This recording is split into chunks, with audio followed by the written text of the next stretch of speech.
Welcome to Ask Your Spirit Guides with Dr. Victoria Shaw, your weekly gateway to divine guidance and soul alignment.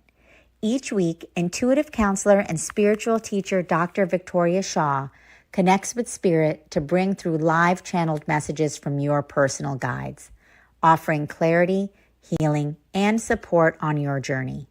Whether you receive a personal reading or simply tune in, know that every episode delivers a powerful energetic transmission meant just for you. We're live every Tuesday at 5 p.m. Pacific on Soul Search TV, streaming online on Roku, Amazon Fire, Apple TV, and our mobile app. Take a deep breath, open your heart, and prepare to receive. This is Ask Your Spirit Guides, and your journey starts now.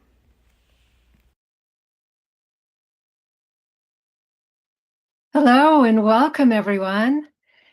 This is Ask Your Spirit Guides with Dr. Victoria Shaw, episode 8. It's incredible that we've made it this far in such a short distance of time. My name is Allison, and I am privileged to stand in for Tangela, founder of Soul Search and Soul Search TV, as she continues her travels on this beautiful day. We are so looking forward to another insightful journey this evening with Dr. Shaw, a lifelong intuitive and amazing spiritual guide and counselor, all combined with her doctorate in psychology from Princeton University. If you've been watching or listening each week, you'll have received many messages from your spirit guides as they not only speak to you directly, but also through others. The wonderful thing about live readings is that very often we hear additional insights in the stories of others. So take a deep breath, shake loose the day, and get ready to receive. Welcome to episode 8, and welcome, Victoria. Thank you. Thank you. I can't believe this is our 8th one. It's going so fast. And today we have one guest, so we're going to do a deep dive reading, which I'm pretty excited about because we don't do that so much on this format, but that is what I usually do with my private sessions, tend to be longer than 10 minutes.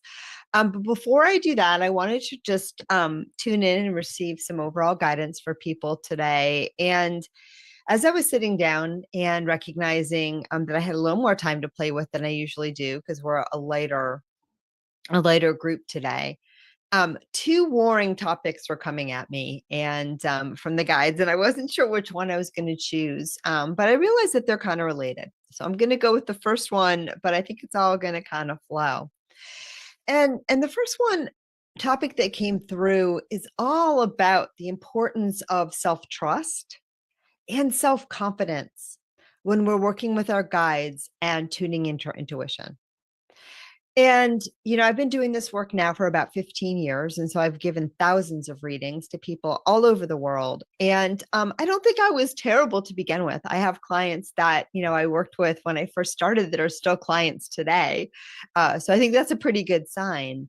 But I will tell you that I have become a much more adept reader over the 15 years of doing this work. Like it's one of those things that happens. And I think one of the biggest factors that's improved my clarity is my confidence, and my ability to get my small self and my egoic mind out of the way and trust myself to just tune in, clear that mind, and to listen. And, a lot of what happens, the guides say, and my human self can totally share this from personal experience. When we go to talk to our intuition, right? Or we go to, we think we're getting a message from a spirit guide, or, we have a hunch about something that feels right, is that very shortly thereafter getting that information, we talk ourselves out of it. We talk ourselves out of it because most of us early in life had these experiences where we knew something that, but we didn't know it in the way that, the 3D world was telling us, the consensual reality was telling us we get to know things. And we brought it to a teacher or a friend or a caregiver and, said, well, this is what I know. And they said, no, what? Huh? How do you know that? You can't know that way. And so we learned to distrust that. We learned to shut it down, and we learned to question ourselves. Right. And so we lost that trust in that inner wisdom, in that inner knowing, and really sometimes even in ourselves. right? Oftentimes early on, because the people in the world around us often have their own agenda, they have their own confusions, they have their own illusions. Um, and just the way the human world works is so many of us have been taught to distrust ourselves on a really deep and fundamental level, right? Sometimes we don't trust how we're feeling, right? Sometimes we don't trust what we want, right? Sometimes, right, we don't know what we like or what we don't like. Right. Sometimes, we feel like, well, maybe I have to go to the bathroom or I'm hungry. And, early on, a parent said, well, no, you don't. Sit down in your chair. Right. And so there's many times in this human world that has taught us, or somebody else had a different opinion than we did. And so they told us, no, that's not true. And you are wrong. Right. And all this kind of conditioning from the outside world. Right. And all this kind of training. And you might even say kind of taming, right, can have the effect of getting us to distrust ourselves, because trusting ourselves doesn't feel as safe or comfortable as blending in with others and listening to others and doing things the way others expect us to. And so I think one of the best ways to free yourself and your intuition is to learn to listen to yourself more deeply, to be the witness for what's going on inside, to create a gentle space of, just curiosity about what's coming through right now, right? What am I feeling right now? Right? What do I want right now? What's my perspective right now? What feels like my truth right now? And you see, the thing is, you don't have to get it 100% right, but it's just about bearing witness to yourself again, to opening up that conversation, to listen, and to have trust that when you start to reconnect with that, where you reconnect with that, having trust in yourself, having trust in your own inclinations, having trust in your own preferences, having trust in your vibes. And when we build that kind of deep self trust, it really helps us to align with and trust in our higher selves as well. Because at the end of the day, it's really the same thing. It's really the same thing. And the guides say your human self and your higher self, right, at the best, alignment, the way that you really want to play this human game, if you can, right? Those two things become intertwined. And you start to trust that human perspective, because it is intertwined and intermingled and interlaced with, the gifts and the wisdom and the love and the joy of your soul, right? And then your human self becomes that, human avatar for your highest and truest being. Okay. And so I think that's what wanted to come through. And I feel good about that. But it really is that confidence. And I want to say too, before I wrap up, because we have a little bit more time too, confidence is not bravado. Confidence is not needing to be right where others are wrong. Okay, that's not confidence. That's actually ego. Okay. Confidence is something more subtle than that. It's deeper than that. Again, it's trusting in yourself. It's trusting in what you know and allowing everything else to be where it is. And it's trusting, and I want to get this from the guides, but they say go ahead. It's trusting loosely.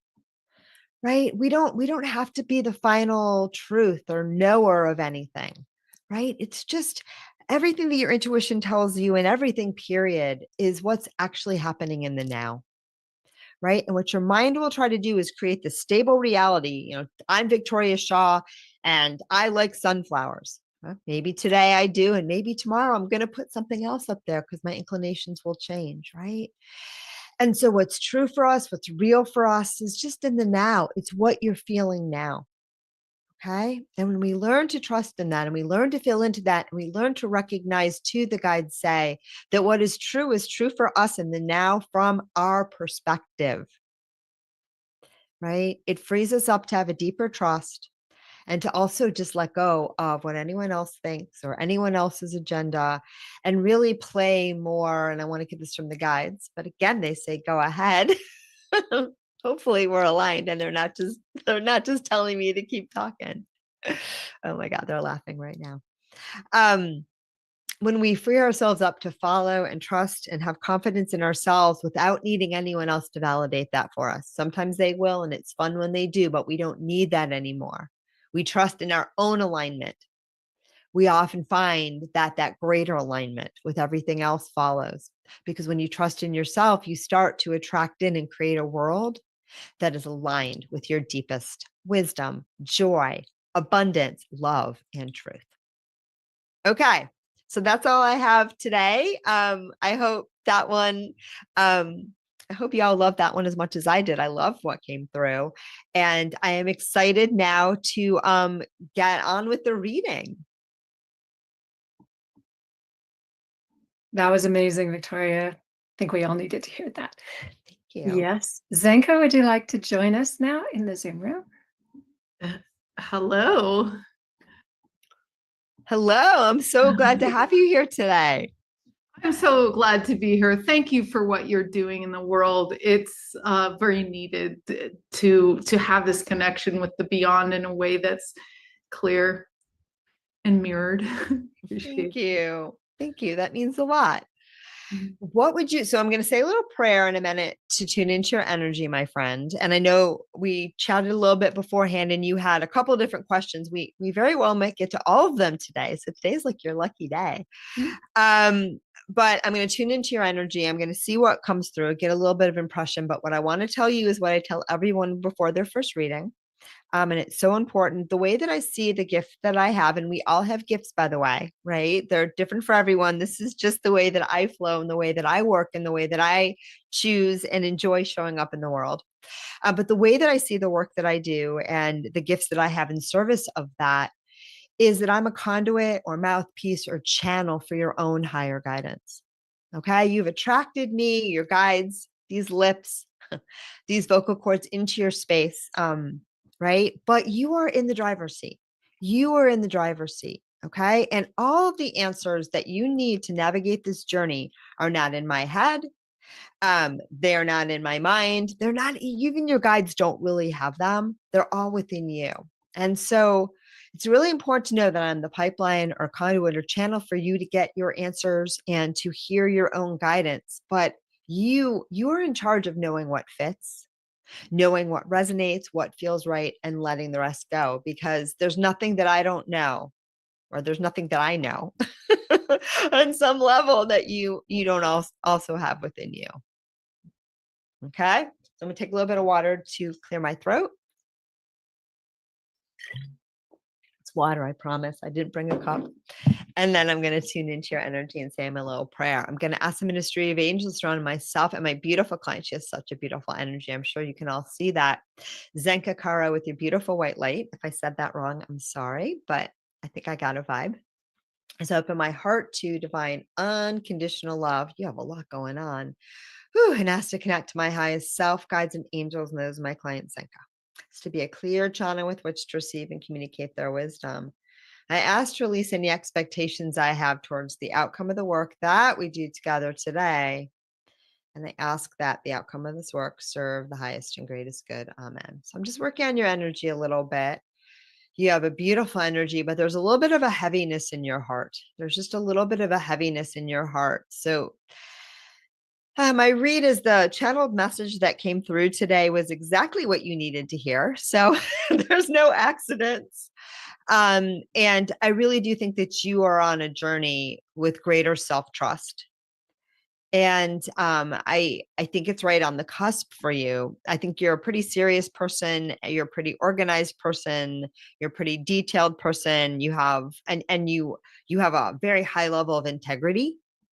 And you like to accomplish things, do things, and be good at things. But inside, I feel this little child that sometimes just feels like she's running around trying to make everything work.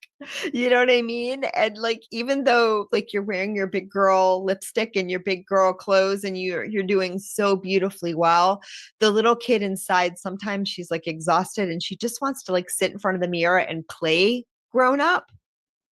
But she doesn't want it to be so hard. Does that resonate? Yeah. Yeah. Okay. Yeah, I see that on your face. So where would you like to begin today? I thought of a couple more questions, Oh and boy. one of them is tied to everything else, I think. I have a predisposition to want to be right, and Okay. that was something you mentioned. Why is that, and how can I move past that? My read is, but you'll tell me if I'm wrong because you know you better than I do, even though I'm going to pretend like I do right now as I tune into your energy, is that you are very afraid of being wrong, which is a different thing than needing to be right. So let me explain, right? Needing to be right. I mean, being afraid to be wrong. Let me get this from the guides. Oh my God, they're just laughing at me. That's not helpful. They say you're doing fine.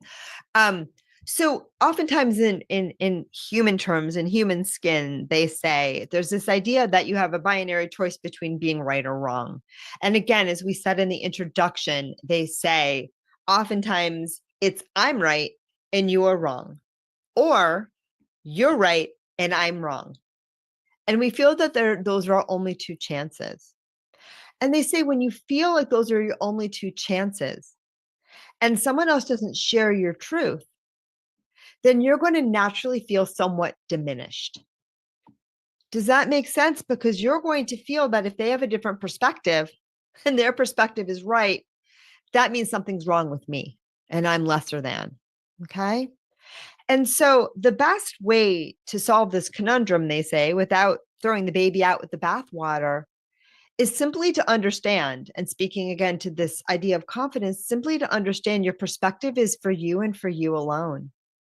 And nobody else has to share that with you. And if you find yourself again and again confronting people that need to be right and have you be wrong, you simply haven't found your soul tribe yet. Okay. And that's what your guides say. They have more to say, but I want to see how that lands. They have a lot more to say. Yeah, that makes a lot of sense. I deal with extreme consciousness reality, hacking and things like that. So it makes sense that a lot of people wouldn't, Yeah. would somewhat reject. Yeah. The other thing that happens too is as we're figuring things out, right? Everybody wants a cosmology, right? Or a way of understanding the world or a way of understanding themselves, right? That's what your mind is designed to do. In fact, you kind of need that to navigate the human realm. We need these concepts, these ideas, the idea of self, idea of others, idea of world and where I fit into it. And there's nothing wrong with any of it. I have my very own, ways of being. But if we lock into that as the only way, for us or for others, it's problematic because it's never going to be right. It's always going to be an approximation. And what's true for you, what resonates with you, what's good for you might be very different than what's good for someone else, right? There are times when I'm giving a reading and I will tell somebody something that personally does not resonate with me at all. I wouldn't understand things that way. I wouldn't explain things that way. And the guides, but that's how the guides give it to them because that's what they need. That's what's going to help them feel better. That's what's going to get them to the next step. And so when we free ourselves from having to change anybody else's perspective, it also frees us up to have a looser relationship with our own. And just be like, ooh, this feels really good to me right now. This is making sense. And then, I often joke that I've lived I think I'm up to 22 lifetimes in this body, maybe 32 by now. I don't know. Because my entire perspective of myself and others has radically changed so many times, just so many paradigm shifts. And I remember maybe 10 years ago, I was sitting at my pool and I felt another really big one coming on. And I had this huge revelation that I didn't, though I really wanted to make that jump. And I knew the next me was going to be even more amazing. I realized that if I understand things in this new way, it's going to mean that everything I believed up until now is wrong. And I didn't like that. I didn't like that. It made me feel bad. And sometimes we do that. Sometimes we limit ourselves from growth this way because we falsely believe that as we expand and grow and change, that, there's right and wrong, and that, and so if something could be better, it means that what we have right now isn't good enough. And nothing could be further from the truth. It's the opposite. Where you are now is perfect. And you might even go somewhere that feels even better, right? Because we're ever expanding beings moving towards that. Does that make sense? And even the word better is a little tricky because it's not really better. It's just you just keep expanding and, you can feel infinitely more good. Okay. I don't know. I'm losing something in translation with the words. So I think that can free you a little bit too of this, I need people to understand my way. Right. And what it comes from for you is, and there's so much going on here, but there's just this deep inner fear of not being understood, if I'm reading you correctly. And like, there's a little bit of a stubbornness because you don't want to give up what's feeling so right and true for you when other people don't agree with it. But here's the thing, Zenka, that I really want you to know. You don't have to. It doesn't flip and matter what they think. And there may be people in your world that, have a vested interest in you not having certain views of yourself or life or I think a lot of them actually now, not so much when you were young, but now, because you're very strong now and you're very confident in certain ways now, and you've built that kind of strong ego in a good way. We can talk about that too. But so I feel that now if you held your ground, but from a place of this is what feels right to me, but you're welcome to have your own opinion, right? But you're not welcome to shame me with that opinion. You're not welcome to, you can judge me, but I'm going to walk away. You see what I mean? I think you'll be fine in a lot of, especially in your personal relationships and your family of origin. It wouldn't have been like that when you were a child. But I do feel you're fortunate that now they don't want to mess with you. Does that make sense? Completely. Yeah. Completely. Right. But sometimes it's that piece of not feeling like we're heard that really wants to make us convince the other person that we're right. But you're wasting your energy. It doesn't matter. I had a situation the other day where I felt randomly vindictive. And I'm not usually a vindictive person, but someone did something kind of really crappy to me last summer.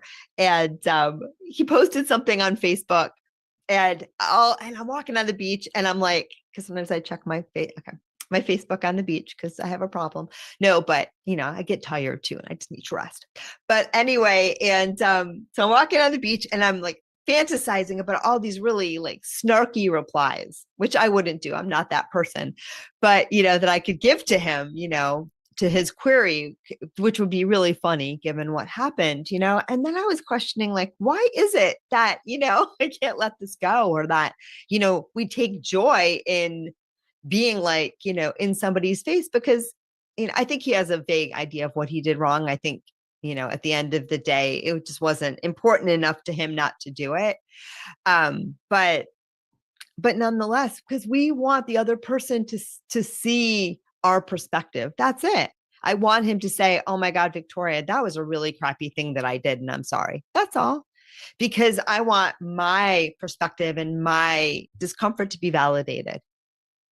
And in the meantime, every person I've told the story to has gasped because it was just a really dumb thing to do.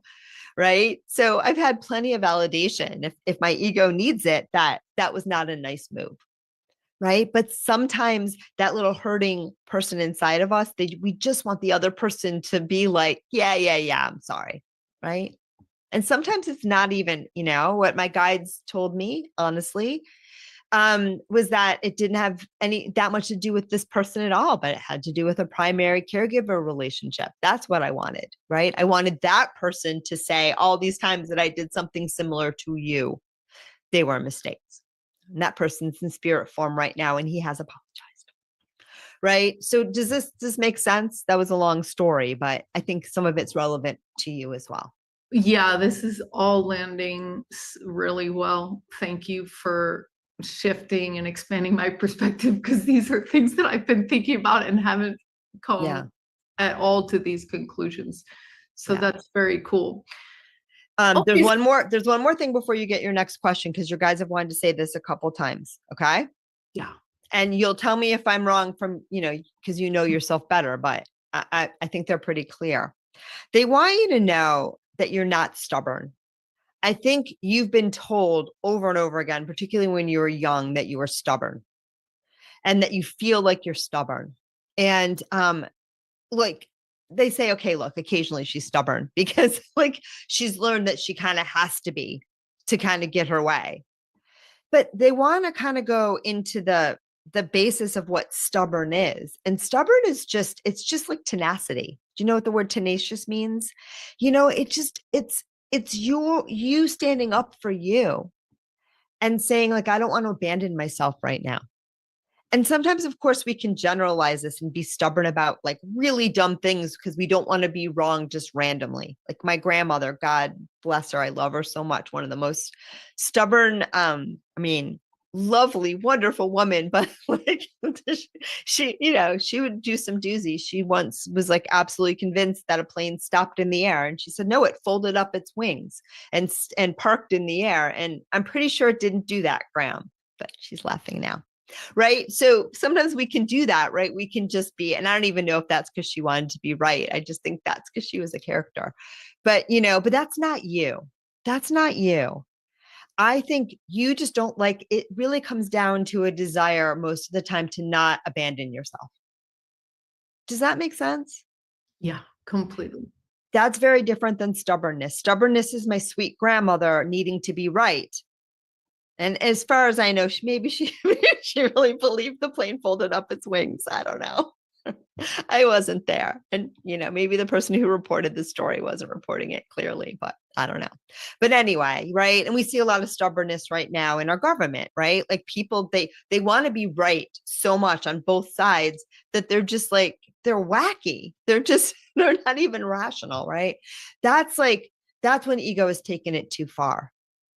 Right. But the desire to say, no, this is a firm boundary. I'm not ready to do this. I'm not sure. I maybe don't agree with you. Like maybe that's not what I think the right thing is to do. No, I don't want to go there right now, Mom. I want to do my homework or play with my friends or just finish what I was doing or just go to the bathroom. I don't know. That keeps coming up. That's not stubbornness. That's self-protection. That's trying to find a way to stay true to yourself when other people are pulling you away from yourself. Does that make sense? Yeah, I think as like a people pleaser, kind of doormat personality has waned down since I noticed that, but that's been a big thing. So sticking up for my own self has been a practice, and I'm getting the hang of it. But thank you for no, they just want you to know, like you're not. It doesn't feel like it mostly comes from ego. It comes from self-preservation and wanting to be seen and wanting to bear witness for yourself. Okay. And not wanting to be wrong, not having other people shame you. Right. And again, you can be right and they can be right. You can be right and they can be right, because from their perspective, something might make perfect sense to them that makes that much sense to you. And when we can have that perspective of like, I can be right and they can be right, because we may not be looking at the same facts right now. We might not be understanding the world in the same way. Then it's freedom. It's freedom, right? You don't have to agree with it. You don't have to like it. You don't have to like want to engage with their truth if their truth is really icky for you. Yeah, I'm not saying that. You don't even have to condone it. But you can allow it because you can understand, okay, this is their perspective. This is what they've learned. This is the best way they can figure out how to make sense of the world. And if it doesn't resonate with me, I can just walk away. I don't have to participate. And they can be right for them but I can be right for me. And there doesn't have to be any conflict. Okay. Now you have some people in your life, if I'm reading correctly, that are not going to be able to do that little mental maneuver as easily as you can. So though you started off by saying, I need to be right. My read is you're surrounded by a lot of people that in the more egoic sense, they really need you to be wrong. Does that make sense? Completely. Yeah. So you want to talk about that a little bit while I drink some more water? Well, yeah, but I think it goes back to what you started everything off with, which is just like trusting myself, because this all doesn't end until it ends, until I'm dead. And so it's all going to unfold the way it is. And it's funny because you're saying to allow them their opinion, and that's actually what I'm asking them to do for me. So it's that weird mirror thing where the thing you do to other people is the thing you wish they would do to you. And it's very right. So, and again, they may not be capable. Yeah, they may not be capable. So, you know, you would like them to agree to disagree. But some people, particularly people that are skewed a little more narcissistic, again, not to throw labels around, but some people are so wedded to their ego and this idea of, you know, it's control, right? In order for me to feel safe, everything has to go the way I think it has to go. And everybody has to go with my reality, what I think is best, what I think is good.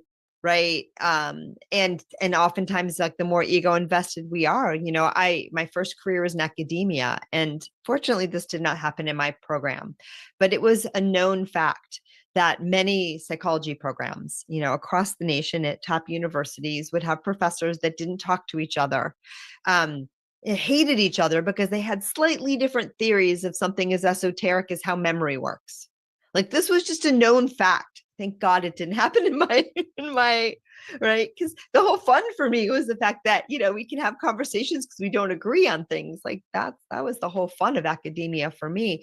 But literally, like people can be nuts. I was like, how could two people not talk to each other because they have a different theory of, you know, it's ridiculous. Right. But oftentimes we confuse our ideas with our identity and with our worth and our value, and then we get stuck. And the people around you are a variation of that. They cannot allow you to, and they have an agenda in wanting you to do things the way they want you to do things. So for you to want to do things a different way seems like a personal affront. Okay. And again, if they're operating on that mindset that says either I'm wrong or she's wrong, they're going to make a choice of self-preservation. Okay. And you probably up until now have made the other choice out of necessity of, well, maybe there's something I can revise here, and abandon parts of yourself that didn't feel good. Right. Yeah. Okay. So you can't expect them to do what they're not able to do. But you can allow them to be who they are and then make choices within yourself about how you want to deal with it. For example, if someone is being very aggressive or abusive, you know, you can say, you may not interpret your behavior as aggressive right now, but I'm feeling very uncomfortable. So I'm going to hang up the phone. Bye. Right? Right. And you can do that, right? By just all you're doing in that situation is honoring your truth. Now, if they call you 10 more times swearing at you, who has the problem? Well, a little bit you, but like that's on them. That's someone that is not able to respect a boundary. And those people are very hard to deal with. And those people tend to, you know, teach us how not to have boundaries. But 90% of the people, when you say it like that, will cease and desist. Right? They'll understand, right? Or, you know, sometimes these are your people, but for people listening that are not dealing with really difficult people, sometimes just saying what you need and what you're experiencing and honoring what the other person needs and what they're experiencing, but like saying, but I got to stay true to myself. sometimes that does open the door for compromise and communication, and because it lets the other person's defenses down. But I feel in your case with some of the people that you're dealing with, it's just not going to happen because they're just my way or the highway. Right. And it's sort of like my dog when, she would get a chewy bone in her mouth. We would not try to get that out. We just wouldn't. The dog walker wouldn't. Nobody would, because we like having hands. It was it. She's also in spirit now. And she says, I was absolutely adorable, but right. But that was one particular boundary she was never going to respect. Does that help? Yeah, definitely helps. Definitely resonates. So I have questions about love, questions about parenting, questions about ET contact, which we didn't talk about. Okay. About work, but we can do what you want after this one question. But you had said that you felt that I had a heavy heart, and I do. I've been working on it for about a year and a half. And I just ended like a 2.5-year relationship. And yeah, it's like I know what I'm looking for, and I want to hold out for that. And yeah. I don't know what the guides have to say, but I want to know, maybe, I guess I know what I learned, but it's just, yeah, it goes back to your original question, like trust yourself. Even though it was very hard to pivot on this one, I think I made the right decision. And I kind of want to know what's ahead, but I'm also attached to the outcome. Duh. Yeah. It's nice when we're not, because life is easier when we're not, but it's natural to be, right?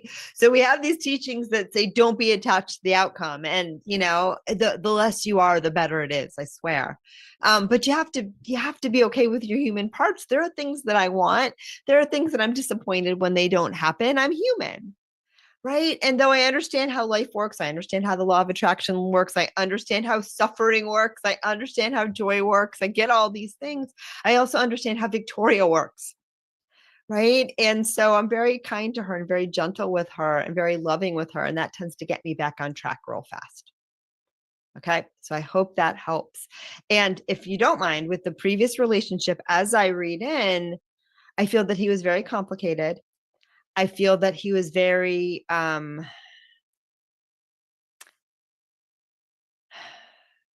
difficult.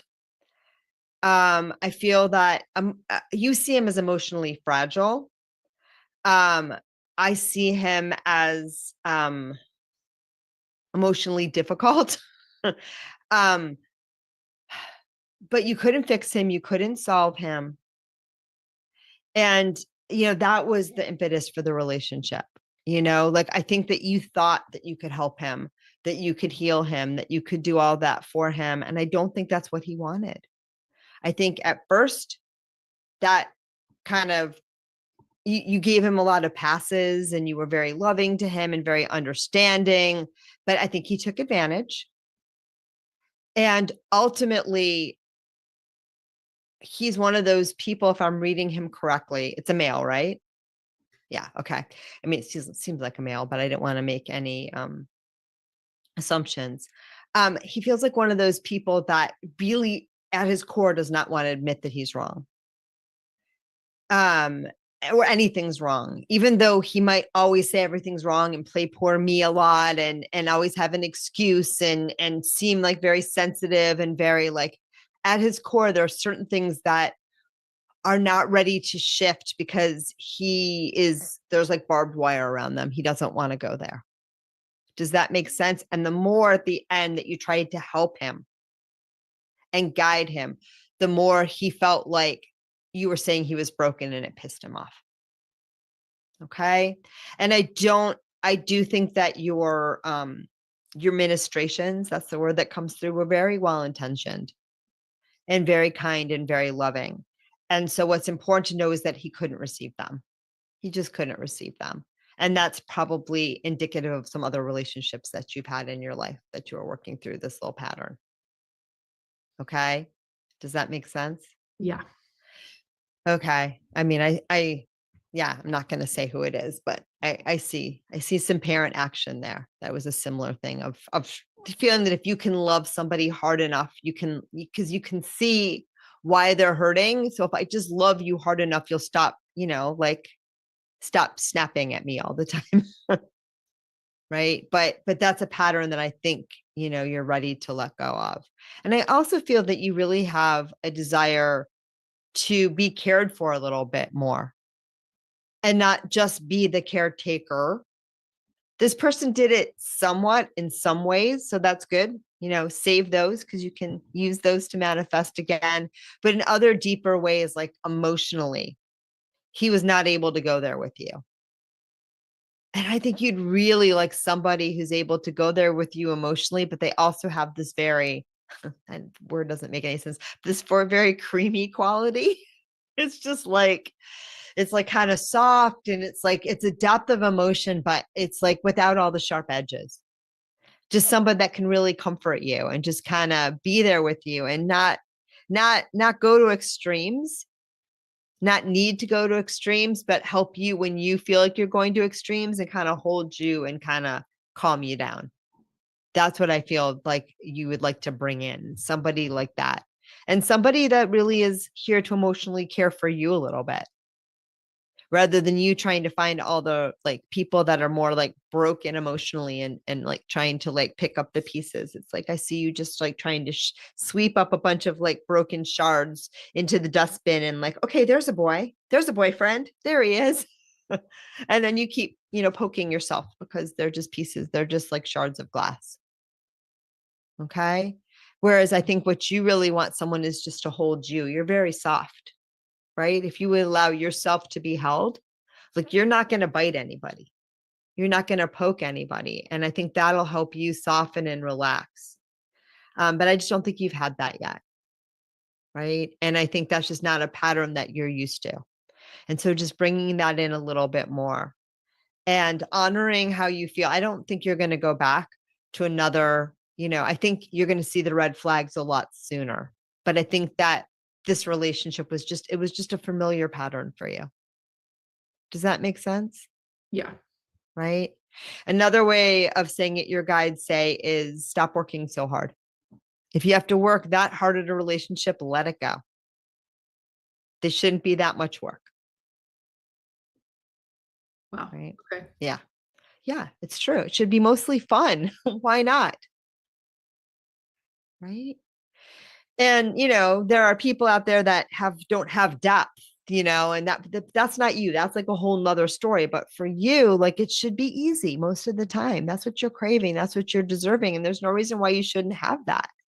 And it feels like when it's not easy and you're overwhelmed, you actually need someone who can meet you there and be like, it's okay. It's all right. Take a breath. I love you. Right. Rather than a lot of times too, I think when you get overwhelmed, you've had the experience of being kind of like emotionally abandoned. And then having to walk around and like start picking up the pieces of ouchy glass again. I hope that metaphor makes sense. Okay.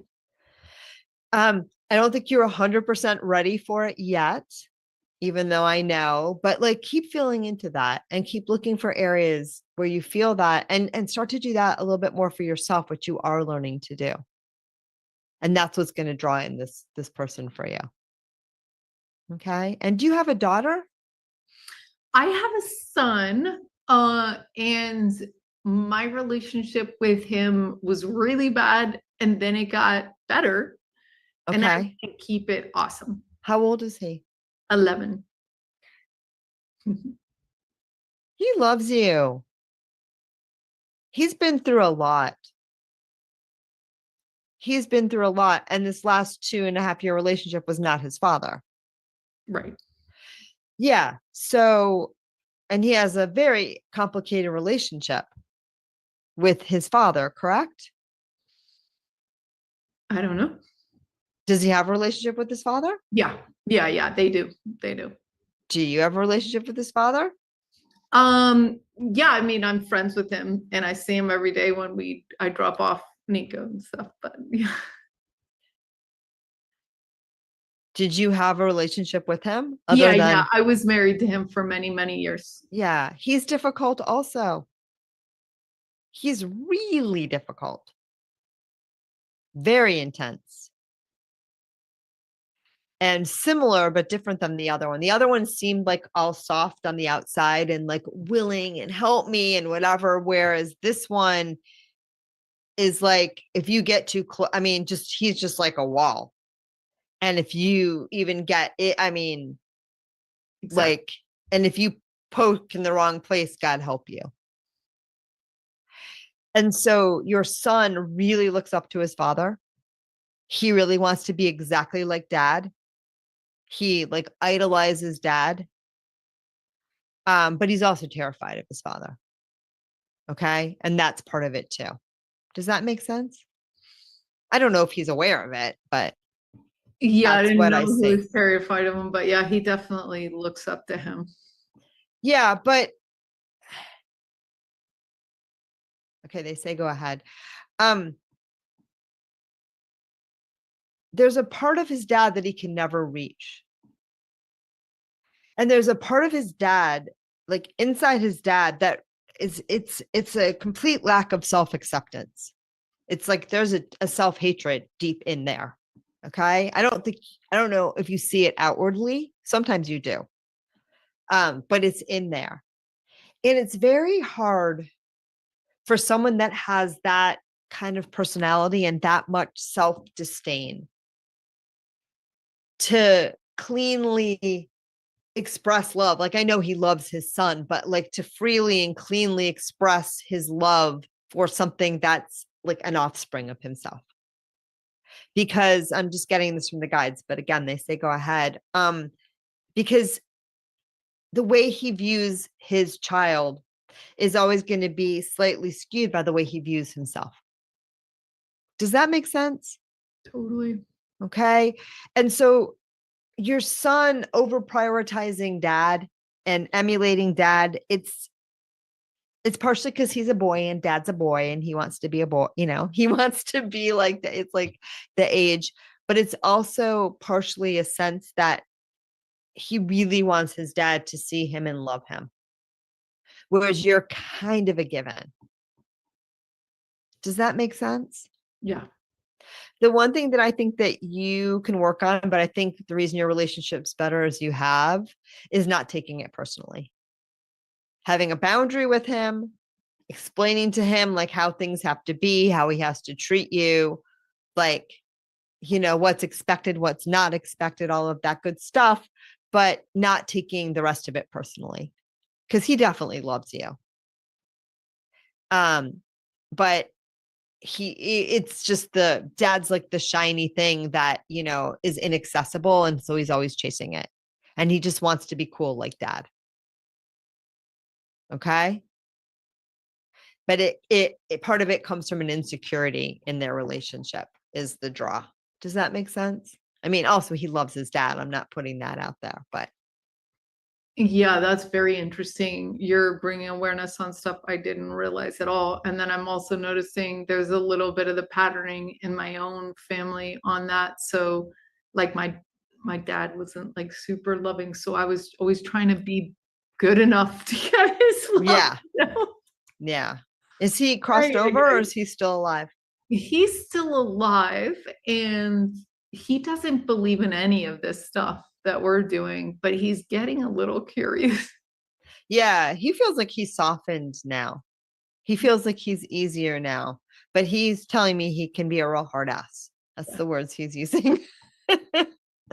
And he's very different than your ex-husband, but I can see some similarities. And I don't see much of a connection between him and his grandson either. They don't get each other at all. Like just You're right on the money there. There's like they are just like yeah. Yeah. But I would have boundaries with him, but I feel like you're getting closer again. I also think Some of it was just in the divorce and everything that was going on, and because he felt like he had to choose, and because your ex was kind of stirring the pot a little bit and you weren't as confident. But now I just think he kind of knows where his bread is buttered, and it's with you. You know what I mean? Like, you're the reliable parent. Does that make sense?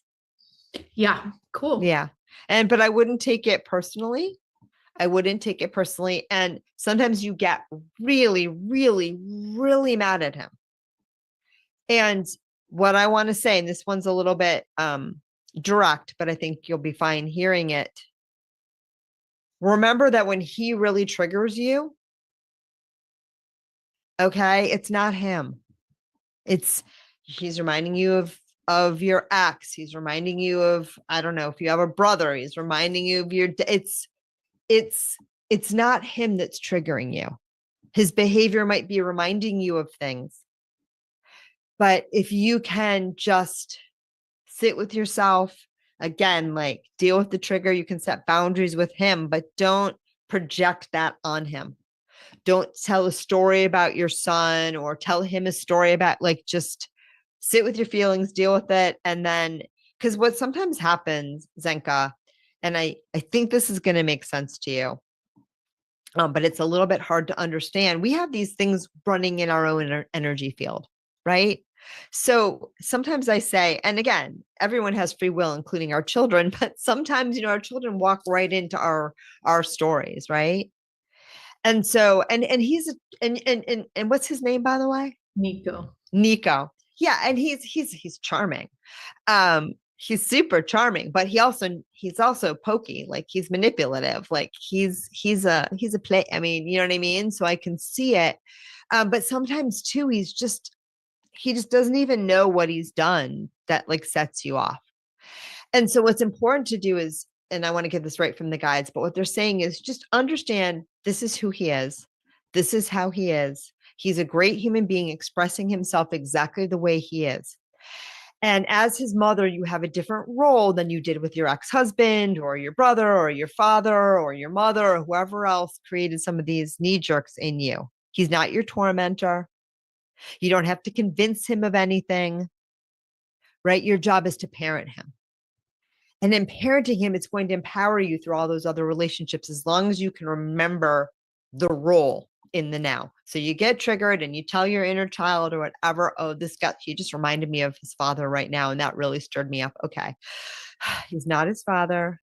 It's okay. I can soothe myself. Okay. Now, as a mother, what do I need to say? I need to say, sweetie, it's not okay to talk to me that way. I know you were upset because it took away your video game, but you can't call me those names. Okay. And so, no video games for another 48 hours, go to your room. Right? Does that make sense? And you don't have to say he's following in his dad's footsteps, or he's a monster, or he has no this, or he has no that, or, because you're going to try to help teach him those things.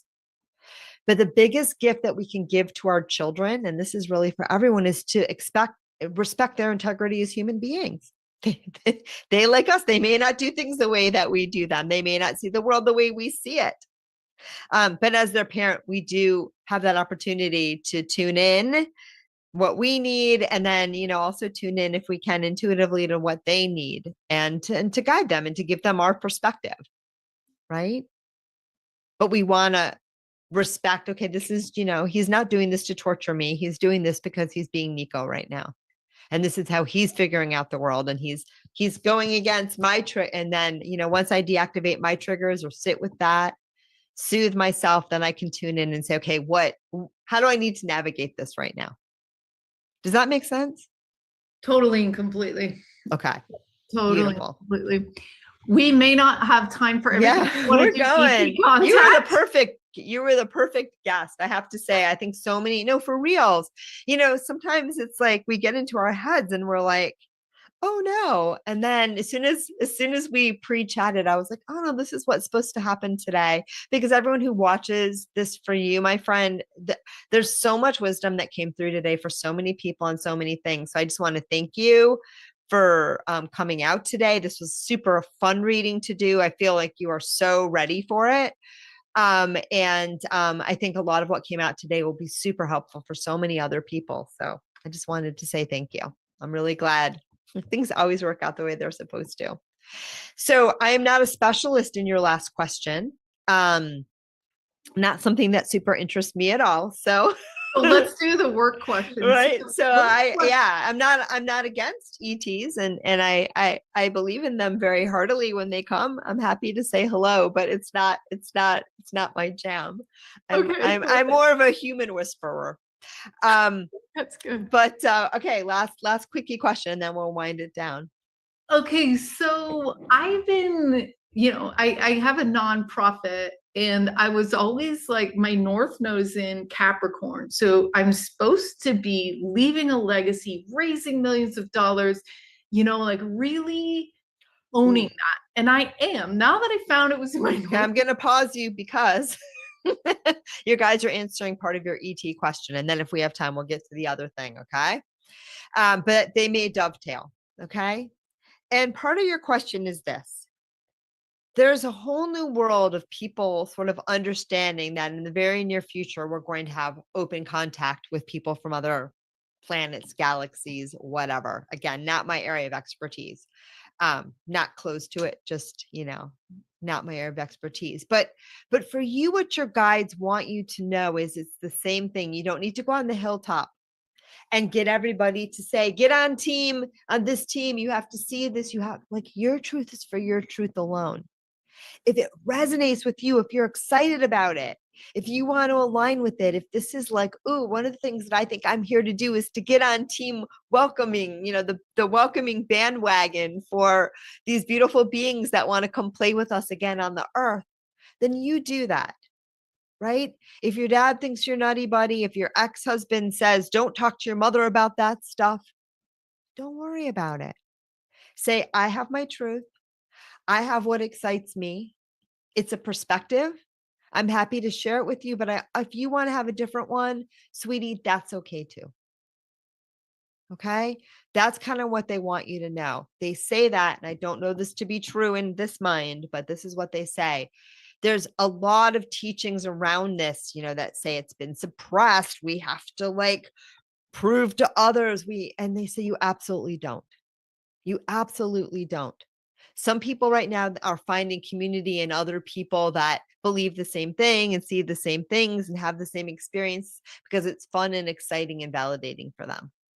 And because it also is generating some energy towards, the believability of the possibility of this, which is going to bring it in for those of you that desire it. Okay. And none of this has anything to do with what anybody else thinks. So play with it, have fun with it, enjoy it. But release, if you can, some of the heaviness around it. Okay. We're not being tested. We're not being tested. Like I say, we're being toyed with, but we're not being tested. Right. And it's not a bad thing. It's not a bad thing. So open your heart, get excited about what you are, enjoy the aspect that resonates with you, but let other people again believe what they want to believe. And on your nonprofit, they have something to say without you even giving me any information. So I'm going to say it. And they say you speak to this idea of legacy. And they say, it's so interesting. They say legacy can be a double-edged sword. Because if you are trying to imbue into this world, this idea, this ideal of what and how you need to leave something behind, like in indelible ink, like a gravestone, or this is what I did. This is who I am. To some degree, you'll limit it, and you'll limit its ability to grow and change with you moving forward. And even after you leave this planet, which I think is a very long time away, you are not going anywhere shortly. So what they want you to do is a couple of things. They want you to focus on having fun now. Having fun now is way more fun than a legacy, because a legacy, they say, is kind of like a gravestone. And why on earth would you want to be thinking about what you want to engrave on your gravestone right now when you're 40 years old, 30 years old? You got time. Right. And, if you want to put something down in your will, do it if that's fun for you to think about and exciting. But nothing finite is going to represent your time on the planet. They're just different ways to express yourself and different expressions of yourself. Okay. And the most important thing for you to recognize is when you look down, and my father passed away in 2023, and he showed this to me, and it was such a beautiful thing. He's like, when he looked down on his life, right, it wasn't the things or the moments that stood out in like the diamonds. He was like showing me, like, I'm looking down and all the diamonds over the path of my life. He was like, it was the moment of joys. And he's like, some of those things and those accomplishments brought me pops of joy. And he's like, they were fantastic. And some of them didn't. Some of them were just things I thought I would like, or things I thought I would want it. Or I was like happy for a minute, and then I went back to being miserable. Right? It's the joy that counts. It's the joy that counts. That's the moment, that freedom of, that's the moment when you're like really aligned in that freedom of expression, they say. So whatever you want to create, don't hold it and like, it has to be this way or else it's going to like, play with it, allow it to grow and change along with you, allow it to evolve, and know that like nothing you create here on earth will be a full and complete expression of who and what you really are. Okay. It's just, they're giving me the image of, they're giving me two images, but one is like the idea of the monks that do the mandalas, but they're even showing me a bigger one. They're showing me of someone who's like, in the desert, probably because I'm looking at two photos of Tangela standing in Sedona right now. People probably can't see this on the live, but, you can make marks in the desert, right? And they can be helpful. They can be a guidepost for the next person. It could be communication. You could be teaching, but over time, right? They're going to blow away. They're going to blow away, or something might be left that's just a remnant of what was there before. It's not wrong. It's not bad.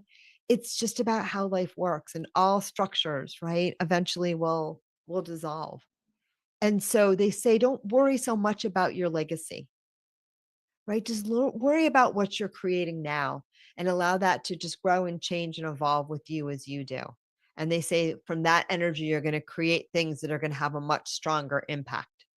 And that's really what you long to do. You really long to have an impact in the work that you do now and to have fun with it. Okay?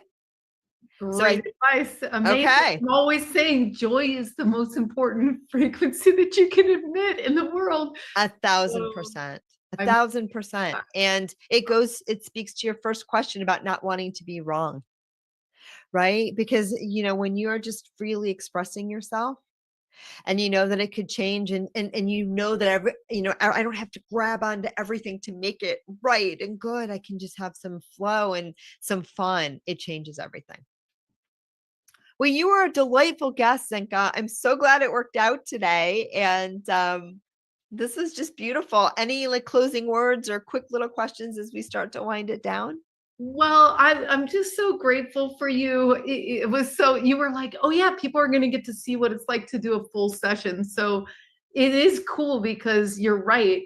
From the first moment you open your mouth to the whole thing, it does relate. And when we can have awareness on our way of being, we can change and sculpt and create a way of being. So thanks for giving me these reflections, because sometimes it takes years to get these, and it's so great to just be in your presence and to have these things come back. It's really helpful, and thank you so much for everything you're doing in the world. Thank you, my friend. Thank you. This was really, really, really fun. And they wouldn't have come through if you weren't ready to hear them. And the good news is this will be recorded so you can listen again and again and again and again. Because sometimes it takes a while, like I have people call me 10 years later and they're like, that thing that you said in 2014, I understand it now. No, but you're hearing it all right now. And for everybody else, truly, I always record the channelings that I get, and because it's a lot coming at the same time. But thank you, because and just cherish yourself. That's your guide's parting words. They say, really take time to cherish yourself, to honor yourself, to love yourself, and to let yourself to just be who you really are. It doesn't matter what anyone else thinks except for you. right? It matters how we treat and honor ourselves. That's the only one that matters. Thank you. I needed that. All right. Beautifulness. Is Allison still here? Or should I say some closing words as we wrap up? That was so fun. That was amazing. Absolutely amazing. And my thoughts were exactly the same as what Zenka just expressed, as the fullness, the circle, the full circuit that was completed. And thank you both so much for an absolutely remarkable evening. It's always good when we just trust the flow, right? It is truly. Beautiful. And I just want to thank everybody else for tuning in. I'm going to say my little closing prayer. I'm going to just let go of your beautiful energy. I'm going to thank you for this great opportunity to learn, to grow, and to serve. And I'm just releasing any energies that came today. I'm also asking that the outcome of this work serve the highest and greatest good, and saying namaste. Amen. Thank you, guys. Thank you, Victoria. And we'll see you next week. Sounds good. So much. Welcome to Ask Your Spirit Guides with Dr. Victoria Shaw, your weekly gateway to divine guidance and soul alignment. Each week, intuitive counselor and spiritual teacher Dr. Victoria Shaw connects with spirit to bring through live channeled messages from your personal guides, offering clarity, healing, and support on your journey. Whether you receive a personal reading or simply tune in, know that every episode delivers a powerful energetic transmission meant just for you. We're live every Tuesday at 5 p.m. Pacific on Soul Search TV, streaming online on Roku, Amazon Fire, Apple TV, and our mobile app. Take a deep breath, open your heart, and prepare to receive. This is Ask Your Spirit Guides, and your journey starts now.